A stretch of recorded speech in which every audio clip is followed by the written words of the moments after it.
आप लोगों का फिर से एक बार हमारे सुजीत शाह पेज में आप लोगों का स्वागत है। आज हम आप लोगों को इंग्लिश में प्रेजेंट इंडेफिनिट के बारे में पढ़ाने जा रहे हैं। इसको आप लोग विशेष रूप से समझिए। समझने में अगर कोई दिक्कत होगा तो आप मैसेज कीजिएगा। यदि हम लोग प्रेजेंट इंडेफिनिट को देखते हैं तो सबसे पहले हम जानते हैं प्रेजेंट इंडेफिनिट। तो हम अभी जस्ट आप लोग को बताए हैं कि प्रेजेंट टेंस के चार गुण। तो पहला है प्रेजेंट इंडेफिनिट, है ना। आज सबसे पहले हम जानेंगे कि प्रेजेंट इंडेफिनिट के बारे में, ठीक है।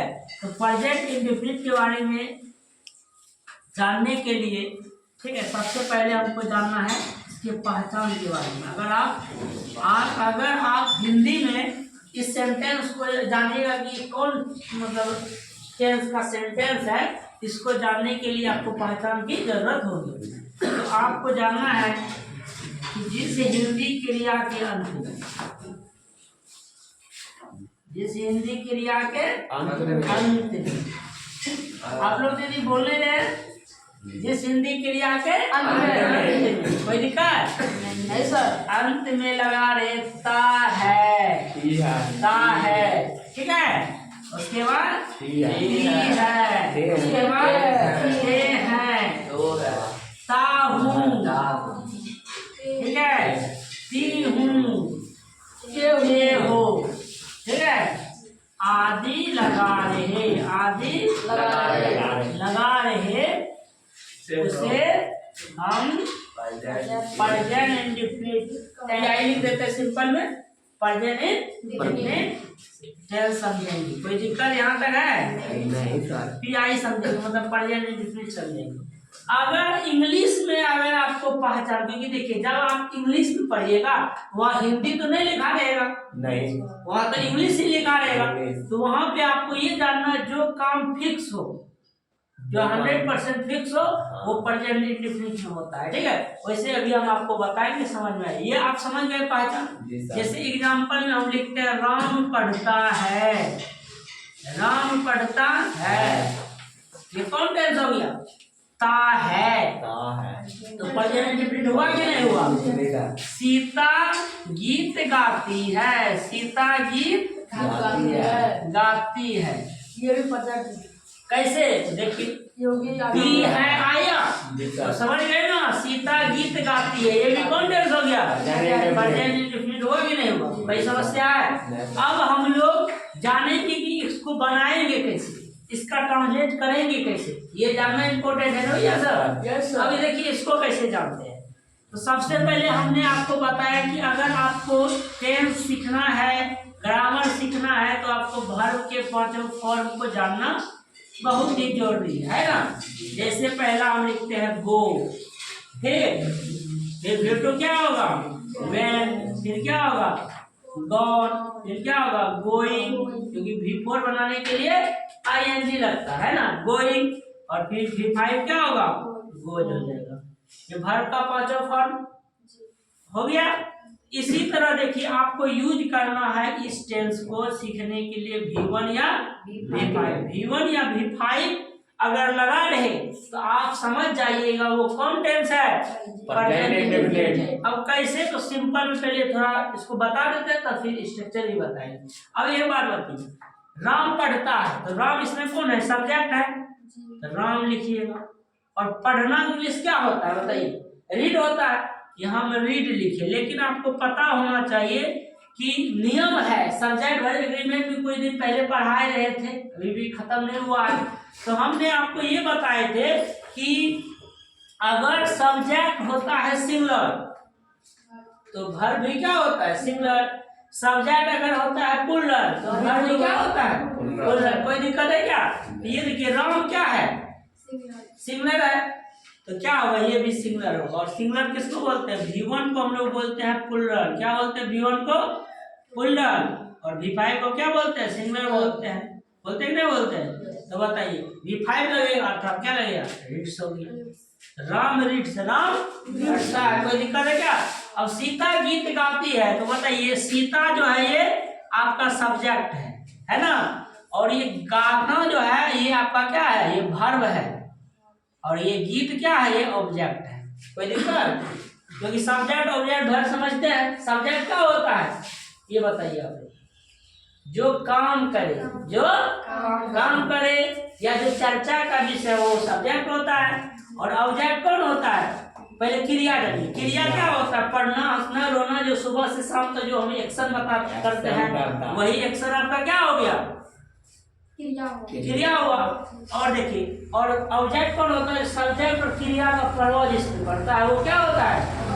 ऑब्जेक्ट होता है। तो बताइए, ये सब्जेक्ट है, ये वर्ब है और ये ऑब्जेक्ट है। और आपको पता है कि जब आप कोई सेंटेंस बनाते हैं दीदी, तो पहले क्या होता है? सब्जेक्ट होता है, फिर वर्ब होता है, फिर ऑब्जेक्ट होता है। कोई दिक्कत है क्या? तो बताइए, सब्जेक्ट इसमें कौन है भैया? सीता है, तो सीता लिखेंगे। और सीता गाती है, तो गाना में क्या होता है? सिंग होता है। लेकिन सीता यदि सिंगलर है तो सिंगलर के साथ सिंगलर लगेगा, सीता सिंह। और एक बार में लोग एक गाना गाएंगे, सीता सिंह से सब। तो बताइए, इस टाइप से हुआ कि नहीं हुआ? तो आपको क्या समझ में आया कि ये V1 और V5 आपको कंप्लीट करना पड़ेगा, है ना? इसीलिए हम बोलते हैं वर्ब का फॉर्म लिया है। तो यहाँ तक आप लोग समझ गए। इसको क्या करते हैं? मिटा देते हैं, ठीक है? चलिए अब आगे देखते हैं। इसको मिटा देते हैं। सभी आदमी लिख लिए? नहीं लिखे हैं?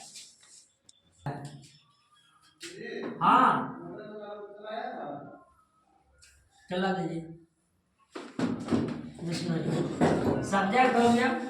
अब देखिए, अब स्ट्रक्चर जो बनेगा तो सबसे पहला जो स्ट्रक्चर होता है उसको हम लोग क्या बोलते हैं? अफर्मेटिव बोलते हैं। क्या बोलते हैं हम लोग? अफर्मेटिव। क्या बोलते हैं? क्या बोलते हैं? अफर्मेटिव। उसके बाद जो सेंटेंस होता है उसको हम लोग क्या बोलते हैं? नेगेटिव बोलते हैं। क्या बोलते हैं? नेगेटिव के बाद क्या होता है? इंट्रोगेटिव होता है। क्या होता है? इंट्रोगेटिव। और इंट्रोगेटिव क्या होता है? इंट्रोगेटिव नेगेटिव, इंट्रोगेटिव नेगेटिव, ठीक है? और उसके बाद क्या होता है? WH का अफर्मेटिव, और फिर होता है WH का नेगेटिव। ध्यान से बढ़िया से अब समझिए आप। देखिए, अब देखिए, अफर्मेटिव स्ट्रक्चर लिखना है तो हम क्या लिखेंगे? सबसे पहले होता है सब्जेक्ट। क्या होता है? और उसके बाद होता है वर्ब। V1 होता है या V5 और ऑब्जेक्ट। ये आपका अफर्मेटिव का स्ट्रक्चर होगा। अब नेगेटिव का स्ट्रक्चर क्या होगा? सब्जेक्ट होगा और उसके बाद लगाएंगे डू या डज लगाएंगे। उसके बाद क्या लिखेंगे? नोट लिखेंगे, तब V1 और तब क्या? ऑब्जेक्ट। लेकिन अगर आप चाहते हैं कि और भी शॉर्ट करें, जैसे स्पोकन में लोग यूज करता है डू डज का, डू या डज, जब डू को हम लोग नोट से जोड़ देते हैं तो शॉर्ट फॉर्म में हो जाता है DO, ये हट जाएगा ओ, डोंट। इसको पढ़ेंगे, क्या पढ़ेंगे? तो क्या सब्जेक्ट लिख सकते हैं? क्या? डोंट या क्या? डजंट। डोंट या doesn't plus verb plus object. ये भी आप स्ट्रक्चर यूज कर सकते हैं इसको।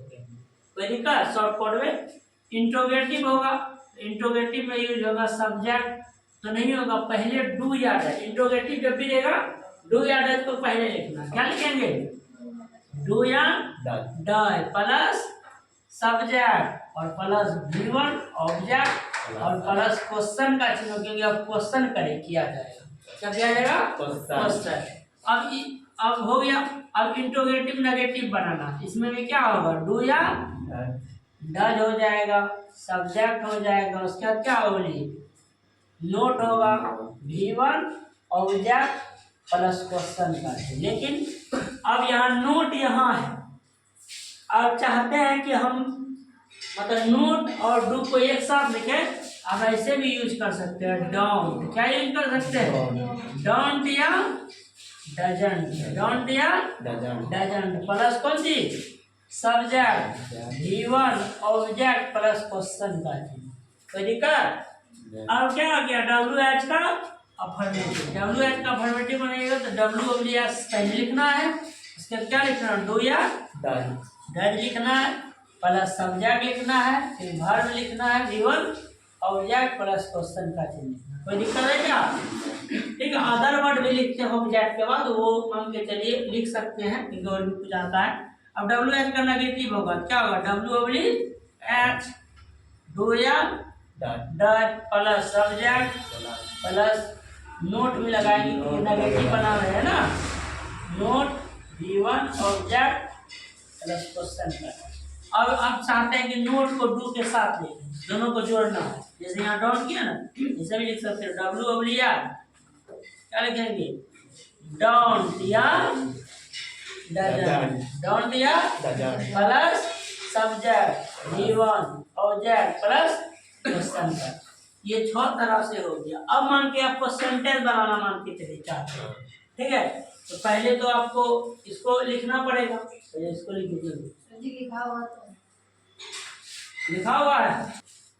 अब ध्यान से देखिए, अब इसको हमको सेंटेंस बनाना है, क्या बनाना है, सेंटेंस। अब इस पे आपको सेंटेंस बनाना चाहते हैं, क्या होगा, जैसे मान के चलिए हम लिखेंगे I play cricket, I play cricket, क्या हुआ, मैं क्रिकेट खेलता हूँ, क्या हो गया, आई प्ले क्रिकेट। देखिए सब्जेक्ट है, देखिए वर्ब है और ऑब्जेक्ट है ना, आई प्ले क्रिकेट, मैं क्रिकेट खेलता हूँ, है कि नहीं।